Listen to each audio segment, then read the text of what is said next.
say what's wrong or right.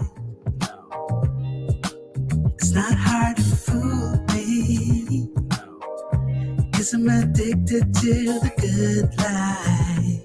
Yeah, lead the way, I follow. No need to say where we are heading now, babe. I follow to the edge of it all, to the edge of it all. So tell your good lies, 'cause I'll find no better one. Yeah, susceptible lies before the moment flies. Ooh, so tell your good lies, 'cause I'll find a better one. Ooh, susceptible lies before the moment flies. It's not a problem, 'cause I know what I'm getting into. Yes. Yeah, and nothing can stop me, 'cause I'm addicted to what you and I realize. Lead the way, I follow. No need to say where we are heading now, babe. I follow to the edge of it all. So tell your good lies, 'cause I'll find a better one. Yeah, susceptible lies before the moment flies, before it flies. So tell your good lies, 'cause I'll find a better one. Susceptible lies before the moment flies.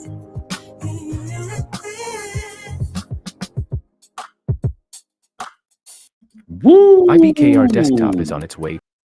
And that's always smooth. Shout out to the whole gang. Shout outs to everybody watching Obstacles to Opportunity on this Friday night. Shout outs to everybody who had a long work week. As you see today's show, we're going to be talking about the money world. The money world. I'm going to be bringing that heat to you guys. We're going to be talking about financial literacy. And on top of talking about financial literacy, we're going to try to put some edutainment into it at the same time. We're going to try to make it a little bit funny, a little bit entertaining. But we also got to talk about why are we making money? And in the money world, I'm going to actually provide a different perspective on how we're getting money. Right? We're going to bring being wealthy and being rich into your life instead of always having that negative energy that comes with having your finances or talking about money, or when you focus on money, what other people tell you. Money ain't everything. Stop being so focused on money. The problem is not the money. The problem is what we're doing when we get the money. The problem is what we're doing with our income. The problem is what we're doing when we get money. Are we buying materialistic BS, right? Or are we buying freedom papers? Are we using the money to get free? That's the question I got to ask, right? And so if you're not using the money to get free, then of course you're going to have your issues. When you're buying Lamborghinis and big houses and think that's going to make you happy, that's the issue. But we're getting money to get free. And then you could do whatever you want with your life, your time, and your freedom. So we're going to focus on that when we're talking about the money world. We're going to talk about how do we obtain that freedom? How do we get capital so we can take care of a family if we have a family? How do we outsource our provision? Whether you're a man or a woman and you're provisioning capital and resources for your family survival, how do we build that out in a way where we don't have to give up too much energy, attention, and time to chasing money, so we could spend more energy, attention, and time with our loved ones, with self-actualization, We're going to talk about that later in the show so you guys can have that information. What is that? Self-actualization. We're going to talk about Maslow's hierarchy of needs, right? And we're going to go through that, and we're going to talk about that financial literacy, and we're going to put it all together on this show when we're talking about the money world. So let people kind of get into it. Shout outs to K Young. K Young is in the building. Much respects, right? Shout outs to him for supporting the channel. We really do appreciate it. And at the same time, we got to get people hype. I'm going to get everything ready. We're going to jump into it. But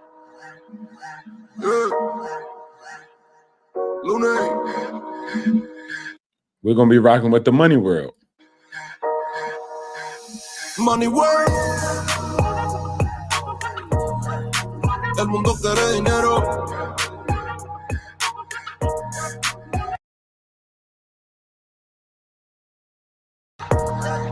Se arregla con dinero. Money world. Si me quiero educar, dormir en algún lugar, un lugar para trabajar, y si no hay para emigrar. Todo money, money, todo el dinero. Solo un par de gente se lleva el botín entero. All right, here we go. Let's go in this first video. Hey, this video is simple, guys. All right, it's not much to it. This is why I'm always telling people, I don't want to hear the excuses. I just want to see you execute it. I don't want to hear the excuses. I just want to see you execute it. Let's go ahead and check out what Dave Ramsey got to talk about when he's talking about financial literacy, or he's talking about, should you buy a home in 2024? Should I or shouldn't I? Let's see what they're talking about. Shout out to Dave Ramsey. 3 things happen with home ownership that make you want to do it as a long-term play versus renting your whole life. Number 1, rents go up every year. In every market, they go up every year. They don't go down. Every year, more and more and more of your money is going to go out the door for housing. And if you buy a home and you lock down your payment, your rent doesn't go up anymore. Number 2, the value of the house goes up. And when you rent, obviously you don't own anything that's going up. Number 3, as we have studied millionaires, 10,000 of them, we find the primary 2 things that are in their bucket that allow them to build their first $1 million to $5 million worth of net worth is their 401k, Roth IRA retirement plan in good mutual funds like we teach, and a paid-for house that has gone up in value. And so getting work to pay that off. So it's a great wealth building tool. It stabilizes the largest line item in your budget, which is housing. 3 things happen with home ownership that make. What do I talk about? I talk about your biggest expenses being accommodation and taxation. Buying your own home, whether in 2024, 2023, or 2020, and going back, the most important aspect is the accommodation. Instead of paying rent, I don't care what anybody's telling you. When you're looking at the news or CNN contributors and they're telling you, oh, rent is so high, it's cheaper to rent than it is to actually purchase a home because of interest rates or the prices of home. Listen, guys, the biggest expense that you deal with is the accommodation. And when you actually purchase a home, you tackle that accommodation. The second thing that he was saying, but he actually made it the first thing, was your 401k. Simple, guys. You don't have to look to government take care of you. You don't have to look to be super intelligent or sophisticated when it comes to investing in Wall Street and what companies. It's simple. Invest in your 401k. It's simple. Purchase yourself a home. In the long run, in the macros, in the statistics, not in no games of snakes and ladders, of rolling the dice. Maybe you could be the next unicorn company. None of that nonsense. It's basic. It's simple. Purchase yourself a home. Reduce your accommodation expense, which is your largest expense. That's coming away from your annual income. Your annual income, the largest contribution that you make is usually towards accommodation. And when you purchase your own home, then you have equity. But rent is constantly going up. And the same thing goes with homes and the prices for homes. Over here, we talk about house hacking. Dave Ramsey doesn't talk too much about it, which is completely fine. But net at the end of the day, your house, your 401k, that is how you get yourself introduced to the money world. That's how you start building wealth. Once you start building that form of wealth, then you have a basis of wealth from owning your own property, having equity, the value increases, you pay down the debt, you have some tax deductions. This is a good set of growth and deductions that you need inside of your budget sheet. So this is why we focus on it. Man, talk to them, guys. I don't think they want to hear when we're out here talking that money talk.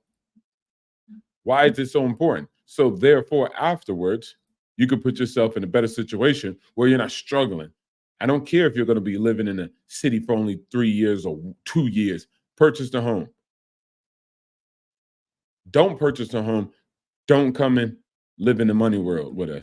Funny, funny, pasa verdadero. Si tienes lo verde siempre llegará primero, pero llegaremos antes o después. Solo a lo suyo, que Dios te lo ve, que por más que tarde lo veré caer. Somos más lo bueno y tenemos fe. El dinero ya lo veré, lo vendo mi alma, lo lograré. Seré el más grande. But if you want to live in the money world, this is why we have to focus on what are our strategies and our techniques when we go out here attempting to get financial literacy or financial liberty, whatever you want to terminalize, generational wealth. All these people use trigger terms. But what's really happening is that you're saying, hey, look, I have to pay taxes and I have to pay accommodation. These are the two largest expenses that I have throughout the year. From my 50K, 60K, 70K, or 100K job. And with that being said, what's the most important part is I purchase a home or do a house hack, and this is really going to address some of my largest expense items that I have, my operating costs. So you attack that. And then you also make a match. Your employer's matching you. That's 100% gain.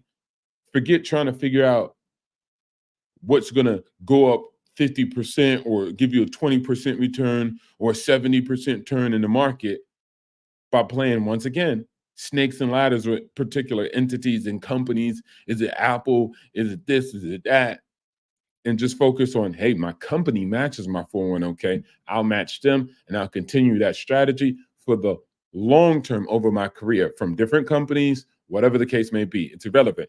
You just follow that. Following that is not sexy. It's not cool. It's not all this other stuff, but it is, because while everybody else is trying to chase things that are not going to really be there at the end of the day, they're rolling the dice, gambling, hitting snake eyes. You're just going to be running through with the same strategy that's going to work, has proven to work in the long run for the majority of people trying to achieve that wealth. But y'all don't want to have a money talk. Y'all want to have just like wasting time talk. We want to play games and everybody could just create 20 side hustles. It's ridiculous. While still paying expenses, while still renting. You're making passive income, portfolio income. You made this crazy gain on some cryptocurrency, but you're still renting. And you don't have the mentality. So then you go buy a single family house for millions of dollars and you're still losing money. You end up like celebrities, bankrupt and broke, overhead, too much. Once again, the biggest problem for people is what? They have more going out that's coming in. And one of the reasons is because one of the largest expenses is their accommodation and their taxation. And they're not reducing them by actually doing a house hack. This is money talk, man. I don't know if they're hearing me. Money world.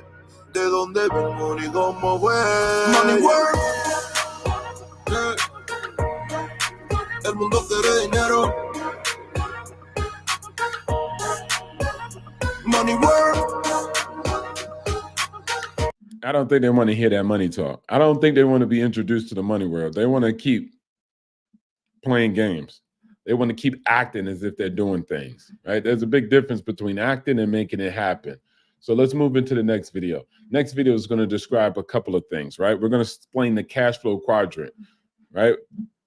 I think I'm going to have to do this every time we have an actual live so you guys can really get the cash flow quadrant. But let's bring it up on the screen. And he's going to talk about the cash flow quadrant from Rich Dad, Poor Dad. This is how we focus on our money, energy, attention, and time. Guys, I'm trying to give you this nugget. It's so important because what's going to happen is you're going to go to YouTube and you're going to find all these people who have 1,000 units. They're going to have 300 units. They're going to have 20,000 units. They're going to have billions of dollars, millions of dollars.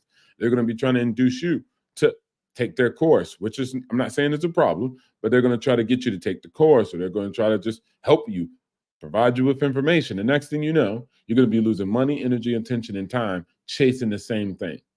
You're going to have 1,000 units, but you're going to have zero time. That's why when you hear people say, oh, I'm such a powerful man, I'm so rich, or I'm in a powerful, important woman, and they're like, I don't have time, I'm busy, I can't do this, I can't do that, I have to do this, I have to focus on this. It's like, damn. you got all the money, but you got zero time left. You got zero freedom. That's why I don't talk about money in the same way they talk about money. If that be the case, I still be somewhere working in a capital investment firm down in Miami somewhere, making $2 million a year. But I'll be running around. I wouldn't have much time. Maybe I could take a vacation, maybe for a month out of the year, maybe a little bit more, but I'm totally free. I'd rather take the financial freedom, the liberation, exit, retire early, and then just create a new lifestyle for myself and be totally free. I'm not still working for the money, chasing the money. How does that make sense? I'm chasing a bag, I get the bag, and I just keep going. I keep going so my account can say 20 million, 100 million, and then we just keep going. And I'm wasting all this time and never spending any time on myself. Or if you had children in the family, never getting to spend any time with your children and family. So we're going to show you the cash flow quadrant so you can start not only looking at how you acquire the capital, the passive income, the portfolio income, but also how you can acquire back your time, your energy, and your attention, and start reducing the energy, attention, and time it takes to even make the large amounts of money. And that's what the I quadrant is really about, being an investor. Being an investor allows you to invest in schemes that will give you a return back for little energy, attention, and time. And so if I invest more in schemes that don't require massive amounts of energy, attention, and time, but give me back a good return, 20%, 50%, I get to 2x my money, 3x my money in the next 5 years or the next 3 years. If I invest in schemes like this, then that's going to allow me to say, hey, look, man, I put in 80 hours at the beginning of this year for this investment scheme. 2 years later, I make $200,000. That's $100,000 each year. Boom. With only 80 hours of invested time versus someone who makes $100,000 salary having to work 40 hours a week, which totals to be 2,080 hours in the whole year. So the returns aren't the same. Somebody will look at it and say, y'all made the same. This guy made 100,000 at this job. You made 100,000 at your investment per the last 2 years. So today it's the same. I would say, no, it's not. Look at my energy, attention, and time. I invested $80, 80 hours up front in the due diligence to invest in that investment strategy. Other people ran the play. General partners, sponsors, they ran the investment scheme. I only did the 80 hours of due diligence, invested it, put the money up, and it went like that. But for the other individual, they had to show up to work, whatever there was remote, inside the office, it doesn't matter. They had to contribute 2,080 hours or more because there's a bunch of added hours in preparing to go to work, leaving from work, and etc. So we're on two entirely different quadrants. Same capital, same return, but not the same input. That's the key. That's what we're going to be teaching on the Money World, because that's way more than just telling you, go get money. I'm telling you to be able to learn how to get the same amount of money for less effort and time and attention and energy. 1. The cash flow quadrant. The cash flow quadrant is a simple model that explains that wealth can come from 4 different sources. Which quadrant you belong to depends on where most of your income comes from. The 4 different quadrants are E, the employee, S, the small business owner or self-employed, B, the big business owner, and I, the investor. The employee strives for security. He achieves financial success by climbing the corporate ladder. And you might find him say something like, I'm looking for a secure job with nice colleagues and great benefits. So even in this column, that's going to be the column that gets taxed the most, all right? So we're going to have to keep that in mind. If we're going an employee and becoming a great employee and getting paid actually extremely well, you're still going to be taxed extremely high. So that's an expense you have to worry. So you might have some upfront gain, meaning increase in salary, promotion, or raise, etc., in the wage W-2 earned income. But at the end of the day, the earned income, the E, is going to get taxed with a higher tax percentage. The small business owner or self-employed, on the other hand, strives for control.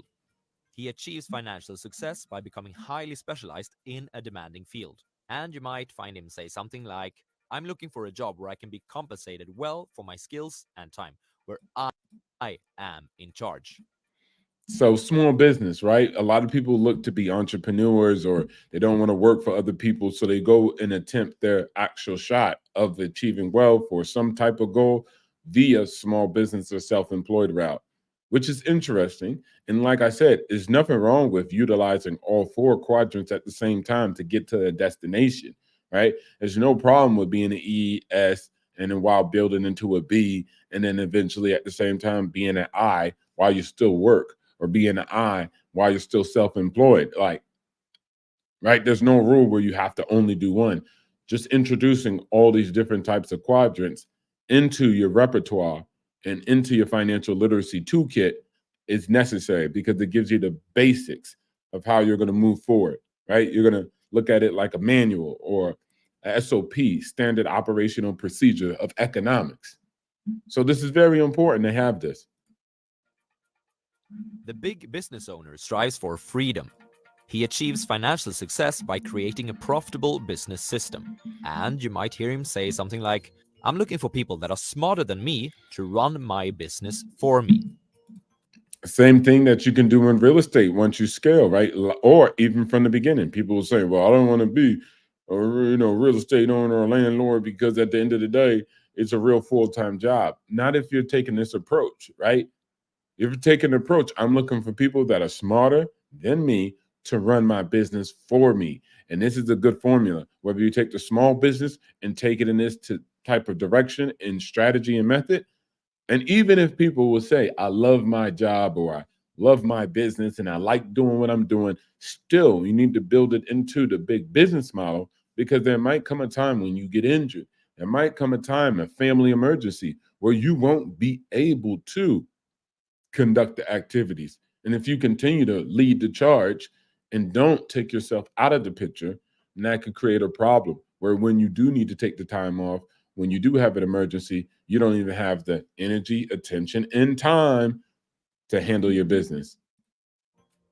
The investor also strives for freedom, but he does this.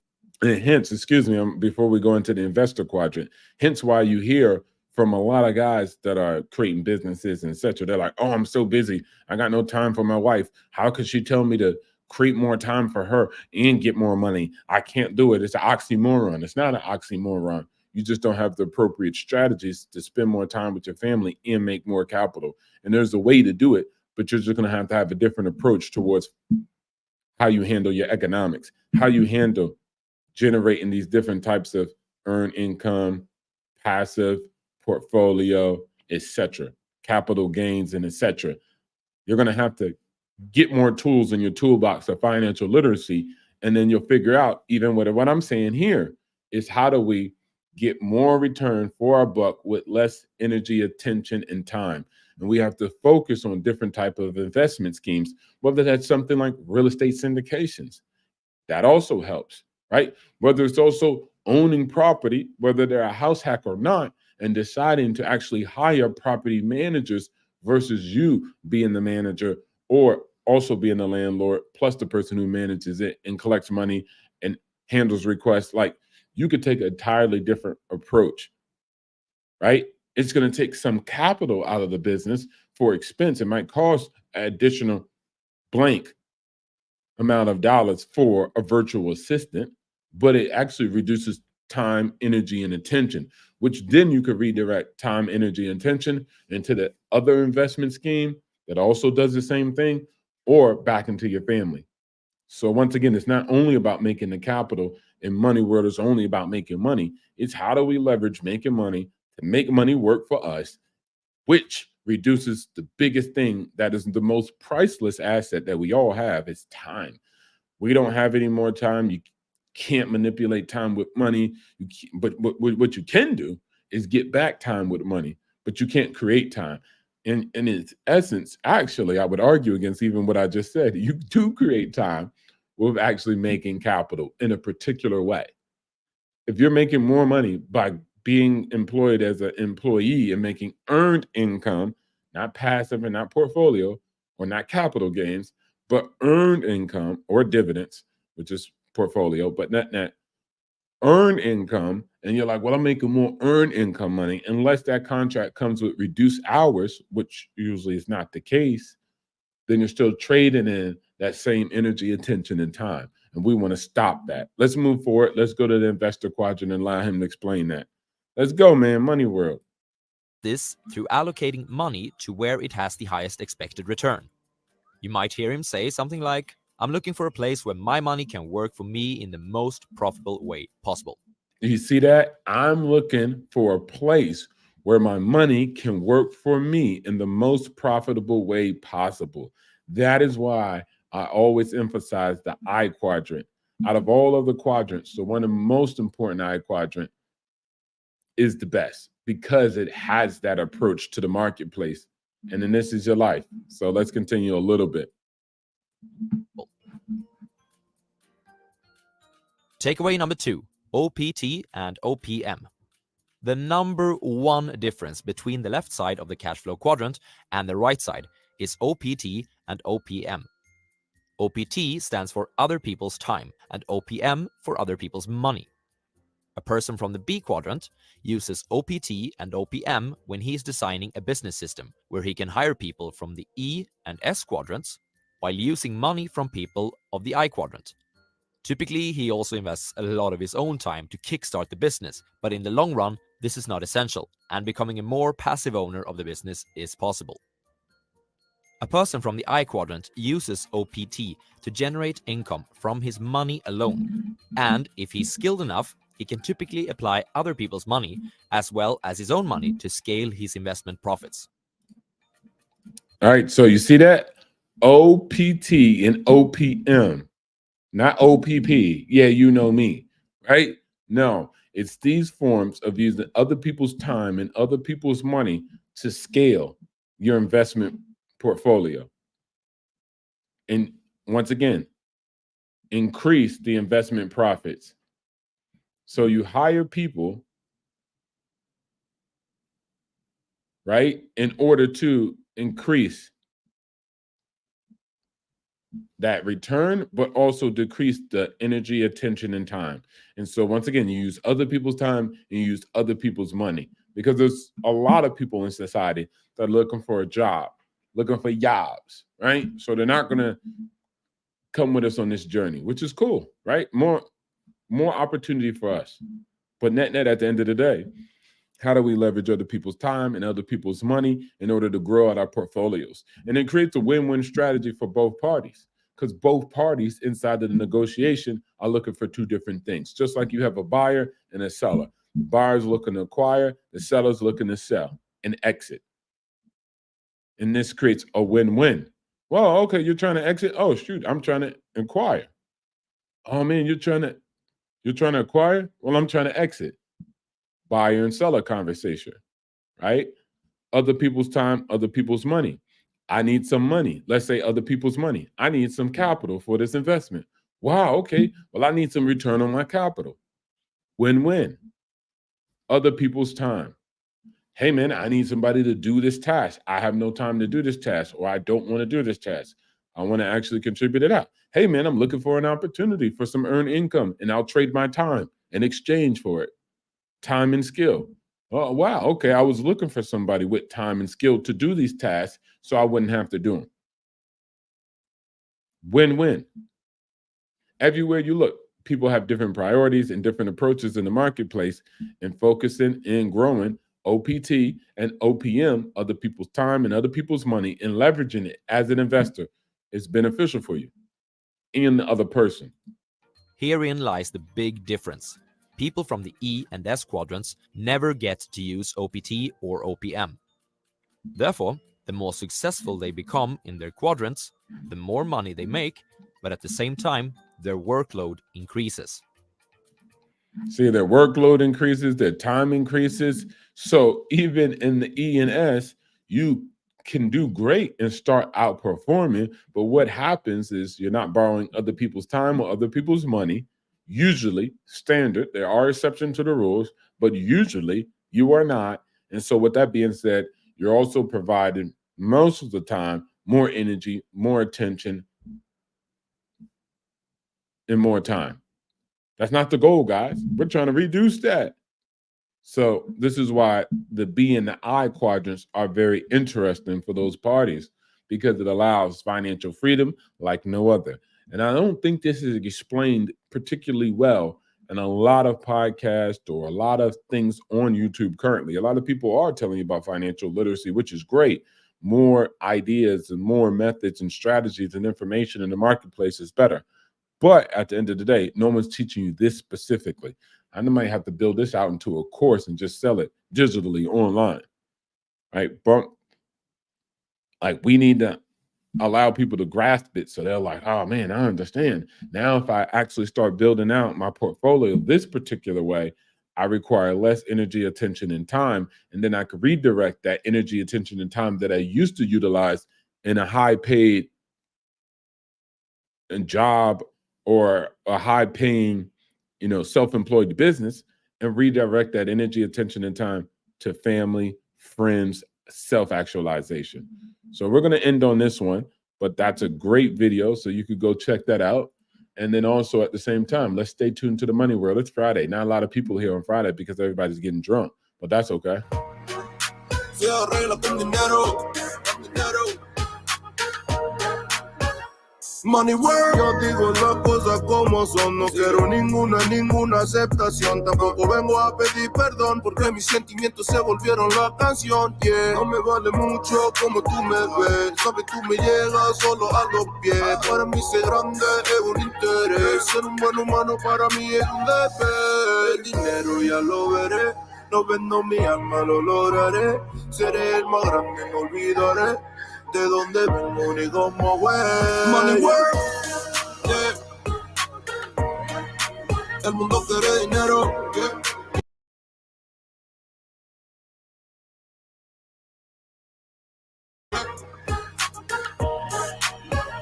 Money world,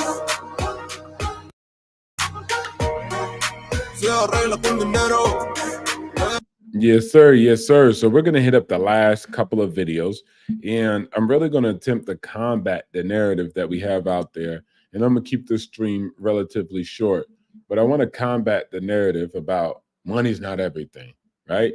Because this mindset could be very negative, especially in the world where a lot of people need money in order to survive. And the majority of the world, they don't make as much as we do in the West. So I like to combat this narrative because it's out a lot, and it starts to create this mindset where people, like I said, once again, they don't have a good approach or belief or whatever when they're speaking about money. They're like, oh, money's not everything. And it's like, bro, we don't want that mindset. We don't want that. It is very important. Money is a lot of things. It's necessary. And from there, once again, we hold the solutions. And shout outs to Coach Greg Adams for the meat: money, energy, attention, and time. He created that, guys, right? So that's not my creating. I heard it from him. But net, money, energy, attention, and time. So I have a lot of time to spare because I don't spend a lot of it chasing money. Money chases returns. Money chases money. I don't. But that's also due to my ability to find the actual I quadrant and tools within the I quadrant that I leverage to reduce energy, tension, and time that I have to trade off in order to gain the same returns that somebody working a high-paying job is making.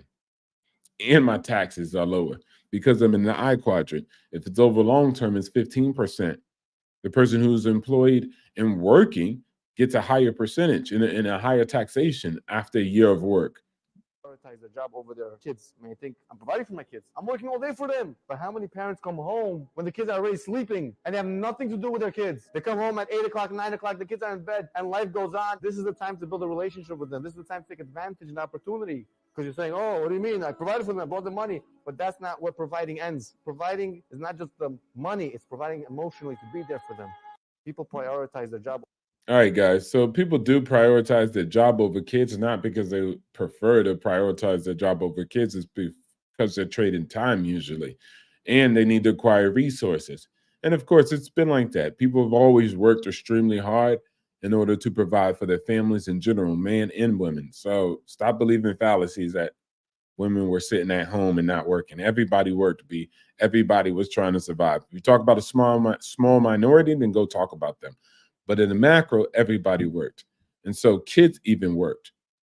And so kids working, they were usually with the father or with the mother, working in the marketplace for the mother and working in the coal mines or the field and tilling the land with the father.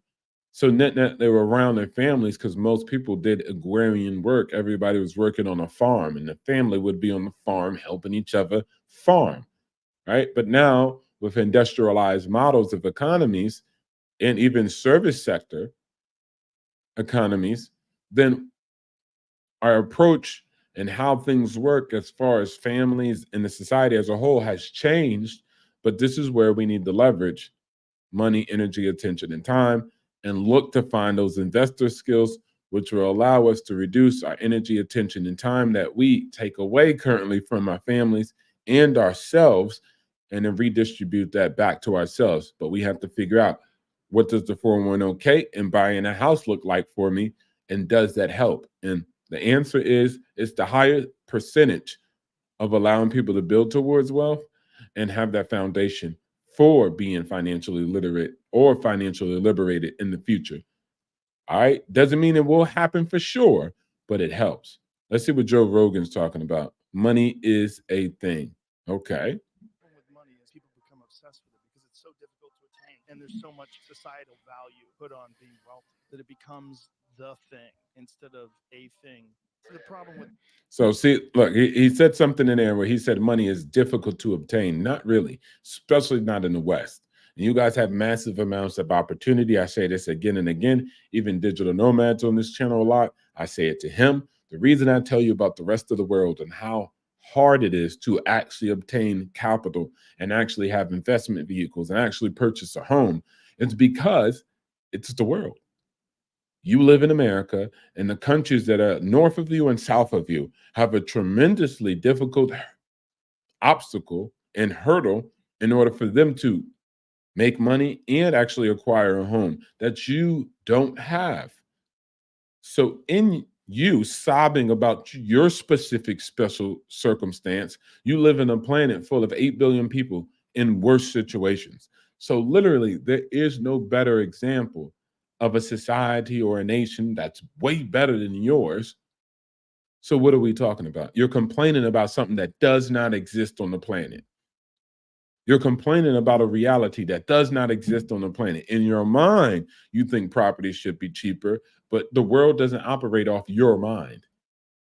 And so it's not very productive at all to focus on that. It's best to redirect your money, energy, attention, and time into figuring out how do you acquire these strategies I'm talking about. Investing in a way where you don't have to put massive amounts of time, energy, and attention into it. And the first step is house hacking. And the second step is 401k. Let's hear what this guy's saying. Is not the most important thing in life, but it is reasonably close to oxygen. When you need it, you really do need it. And that's basically true, man. Money is important. And when you need it, you actually really do need it. So regardless of what a celebrity's saying, regardless of what your family's saying, regardless of what most normies say when it comes to money, I want you guys to have a better relationship and a better approach towards making money. Because if you want to end up in a money world where we don't chase money, but make money work for us, then hey, man, you're going to have to learn these strategies towards money, energy, attention, and time. Again, shout outs to Coach Greg Adams, and shout outs to everybody who's going to be watching this playback mostly. Have a great weekend. And guys, to figure out a strategy that you could utilize to leverage your money, energy, attention, and time to start gaining freedom. That's what I talk about money for. Money over here is not for Gucci, Rollies, and Ferraris. Money over here is for freedom, liberation, more energy, more attention, more time, and more money. But you have to know how to invest. You have to understand the difference between the E's and the S's and the B's and the I's and what you could leverage at your specific journey or where you are in life.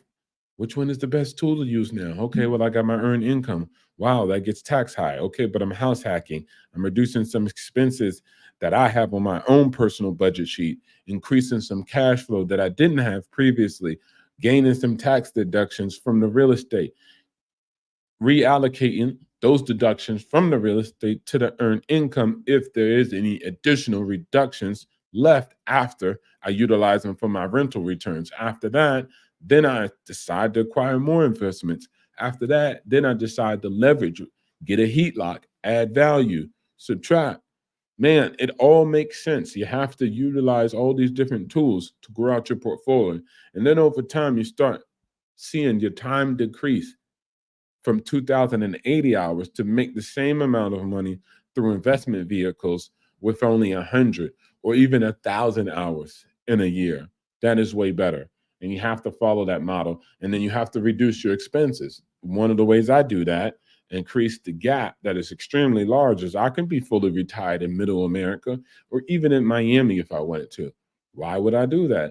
When I can move to a different country, reduce any tax obligations in that country, and reduce my operating expenses on my cost of living by living in a country with a lower cost of living and where my dollar is more powerful than the local currency. So not only do I have an amplifier from my own portfolio helping me out, but I also have an additional amplifier because now in that context of that culture and in the context of that nation that I now stand in, the dollar is way more powerful. It only increases to be more powerful against the local currency. So even over the span of the last 2 years that I've been living in Thailand, I've gained 2 baht or 3 baht on top of the additional previously. Let's say it was $1 to 30 baht. Now it's $1 to 36 baht. That's 3 baht to each dollar that I gained by doing nothing but just having USD. So that's also an amplifier. You don't have that in America. You're not sitting there and you got a more powerful dollar. You don't have that. And so that's even where the currency exchange comes through to actually help you out. But I gain that by outsourcing my lifestyle, outsourcing my cost of living, no different than corporations which outsource their production and manufacturing overseas into Asia and other countries in Latin America. They actually gain more profits or gained an increased margin by reducing their expenses by moving the factory to X country. And I moved my lifestyle to X countries, reducing the actual price tag of that lifestyle. And that increased the capital that I had available. And I was able to redirect that capital into passive portfolios or managed portfolios or income factory portfolio that I have on a brokerage account. So now, instead of being like in America and maybe continuously for the next 20 years contributing $200 per month, now I contribute 500 or 1,000 per month because my cost of living overseas is extremely reduced. And why would I want to spend the money? Well, I got it. I'm going to just spend it in Miami because what? Nah, I'm good. There's other great places in the world to exist. So shout outs to everybody. I hope you got a lot of nuggets from this video. And these are the methods that are going to allow you to gain freedom. And you're going to have to know and get very familiar with the cash flow quadrant. And that's what we talk about over here. So shout outs, rest in peace to the greats, Kevin Samuels. And shout outs to Coach Greg Adams for giving us the play for money, energy, attention, and time. As Coach Greg Adams say, when he see my name, it's time for you guys to go out here and get your money pregnant. And the same thing for women. Instead of getting yourself, get that money pregnant. Welcome to the money world. Let's get it. Money world, corazón, de corazón. La plata no te hace ser feliz. Yeah, de corazón, de corazón. Yeah. Plata no te hace ser feliz. Money world. El mundo quiere dinero. Yeah, yeah, yeah, yeah. Money world. Money world. Money world. Money world. Si reglas con dinero. Money world, lunes.